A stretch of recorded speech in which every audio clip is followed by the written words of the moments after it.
اللہ تعالیٰ کی رحمت کی پہلی نشانی یہ ہے کہ انسان کو اپنے عیب نظر آنے شروع ہو جاتے ہیں۔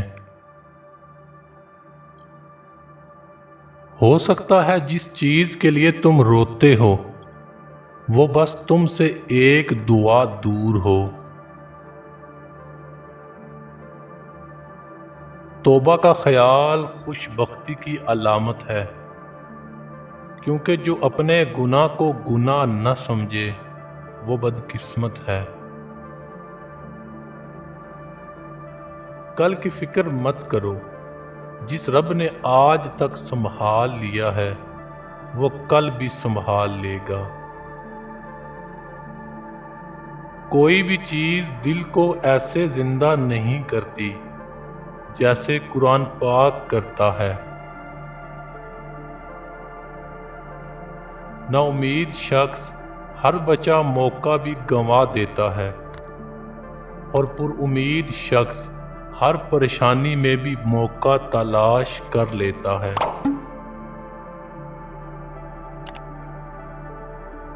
اپنے بہترین وقت کو نماز کے لیے وقف کر لو، کیونکہ تمہارے سب کام تمہاری نماز کے بعد قبول ہوں گے۔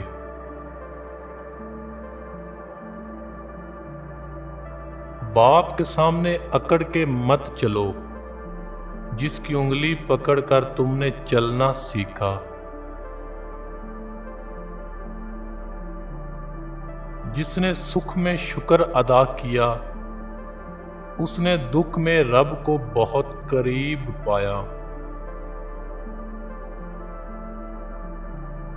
نہ سوچو کہ اللہ تعالیٰ تمہاری دعا قبول نہیں کرتا۔ یہ شکر کرو کہ تمہارے گناہوں کی سزا فوراً نہیں دیتا۔ جو شخص پابندی سے استغفار کرتا ہے اللہ تعالیٰ اس کے لیے ہر تنگی سے نکلنے کا راستہ بنا دیتا ہے۔ جب ساری دنیا منہ پھیر لیتی ہے تو اس وقت بھی اللہ آپ کے ساتھ ہوتا ہے۔ سکون قلب کی تلاش کا آخری مقام ذکر الہی ہے۔ اپنے دشمن کو ہزاروں موقع دو کہ وہ آپ کا دوست بن جائے، اور اپنے دوست کو ایک بھی موقع نہ دو کہ وہ آپ کا دشمن بن جائے۔ زندگی میں کبھی بھی اپنے ہنر پر غرور مت کرنا، کیونکہ پتھر جب بھی پانی میں گرتا ہے تو اپنے ہی وزن سے ڈوب جاتا ہے۔ میں سب جانتا ہوں، یہی سوچ انسان کو کنویں کا مینڈک بنا دیتی ہے۔ شرمندگی اٹھانے سے بہتر ہے کہ تکلیف اٹھا لی جائے۔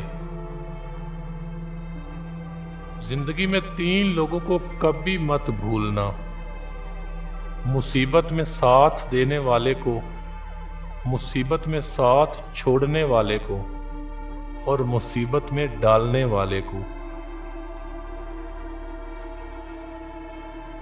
خوش رہنے کا صرف ایک ہی راز ہے کہ امید صرف اپنے آپ سے رکھو اور کسی سے نہیں۔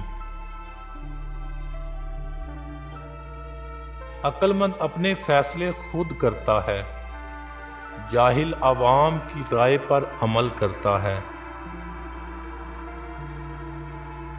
دل میں برائی رکھنے سے بہتر ہے کہ ناراضگی ظاہر کر دی جائے۔ اکثر لوگ نماز نہیں پڑھتے، وہ صرف بھیک مانگتے ہیں۔ جب آپ ناراض ہوں تو فیصلے نہ کریں، اور جب آپ خوش ہوں تو وعدہ نہ کریں۔ اگر آپ جاننا چاہتے ہیں کہ کوئی بھی انسان کیسا ہے، اچھی طرح دیکھ لیں کہ وہ اپنے سے کم تر لوگوں کے ساتھ کیسا برتاؤ کرتا ہے۔ خود سے اچھی زندگی گزارنے کا حوصلہ رکھیں، نہ کہ وہ زندگی جس کی دوسرے آپ سے توقع کرتے ہیں۔ جہاں دوسروں کو سمجھانا مشکل ہو، وہاں خود کو سمجھا لینا ہی بہتر ہوتا ہے۔ یہ دو باتیں اپنے اندر پیدا کر لو، ایک چپ رہنا اور دوسرا معاف کر دینا، کیونکہ چپ رہنے سے بہتر کوئی جواب نہیں اور معاف کر دینے سے بہتر کوئی انتقام نہیں۔ اور سکون وہ ہے جس کو کم یا زیادہ کی فکر نہیں۔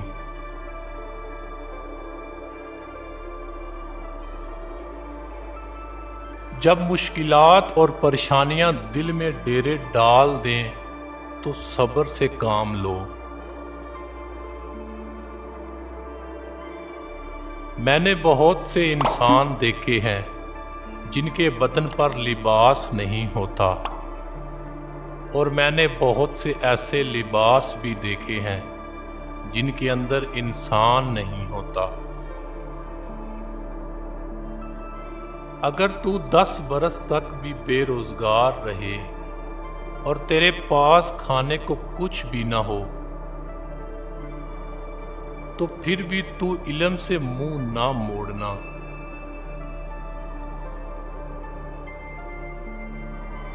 زہر دکانوں پر نقلی اور زبانوں پر اصلی ملتا ہے۔ انسان کی عقل صرف اتنی ہی ہے کہ اسے جانور کہا جائے تو ناراض ہو جاتا ہے اور شیر کہا جائے تو خوش ہو جاتا ہے۔ پتھر میں ایک نقطہ یہ ہے کہ یہ پگھلتا نہیں، لیکن پتھر میں ایک خوبی یہ بھی ہے کہ وہ کبھی بدلتا نہیں۔ جب تک اپنی نجات کا یقین نہ ہو، کسی گناہگار کا مذاق نہ اڑاؤ۔ جب تک دل ٹوٹے گا نہیں، دل میں روشنی کیسے داخل ہوگی؟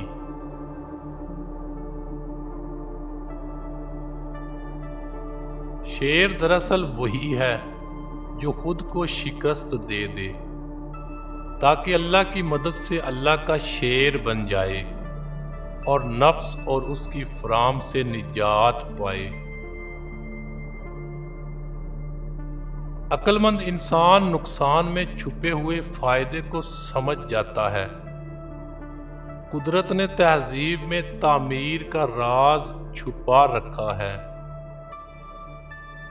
دیندار اپنے آپ کو تکلیف میں اس لیے مبتلا کرتا ہے کہ آخرت میں راحت میں سرائے۔ تدبیر وہی کاراگری ہوتی ہے جو تقدیر کے حسب ہلال ہو۔ جب دولت قریب آنے لگتی ہے تو دو چیزیں ظاہر ہونا شروع ہو جاتی ہیں، ایک دروازے پر ساحل اور دوسرا اقوام دولت نظر آنے لگتی ہے۔ اپنا غرور اتار دو اور عاجزانہ لباس پہن لو، تم دنیا سے بڑے ہو جاؤ گے۔ جو حد سے زیادہ پیار کرتا ہے وہ حد سے زیادہ نفرت بھی کر سکتا ہے، کیونکہ شیشہ جب ٹوٹتا ہے تو وہ خطرناک خنجر بن جاتا ہے۔ بہترین وقت وہ ہے جس میں بدترین لوگ سامنے آ جائیں۔ برائی سے بچنے کا سب سے طاقتور طریقہ یہ ہے کہ اچھے دوست کے ساتھ بیٹھا جائے جنہوں نے اپنا رخ خدا کی طرف موڑ لیا ہو۔